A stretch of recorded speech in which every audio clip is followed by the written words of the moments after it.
परीक्षा में यदि किसी प्रश्न का जवाब नहीं आता है तो बिल्कुल भी परेशान ना हो। ये ना सोचे कि मैं तो गया गया मेरा पेपर ख़राब हो गया।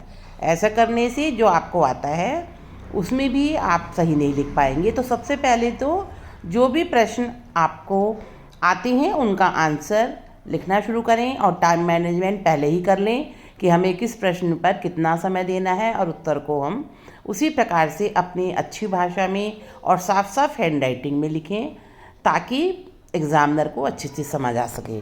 जब हम प्रश्न कर लें, उत्तर लिख लें, तो जो प्रश्न हमें नहीं आता है तो ऐसा नहीं कि उसको हमें छोड़ देना है, बल्कि उसको 2-3 बार पढ़ें।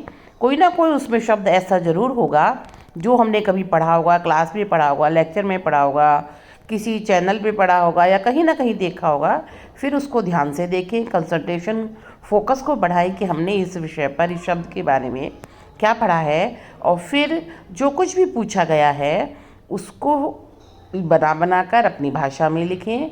क्यों करके हमें डरना नहीं है कि इसका आंसर गलत होगा, अरे पूरा सही नहीं होगा तो थोड़ा सही होगा, 10 में से 1, 2, 3 कुछ तो नंबर मिलेंगे। इसलिए ऐसा ना सोचें कि हमें इसका आंसर नहीं लिखना है, बल्कि अपनी कंसंट्रेशन पावर्स को बढ़ाकर जो कुछ आता है उसे अवश्य लिखें, सब प्रश्नों का जवाब दें।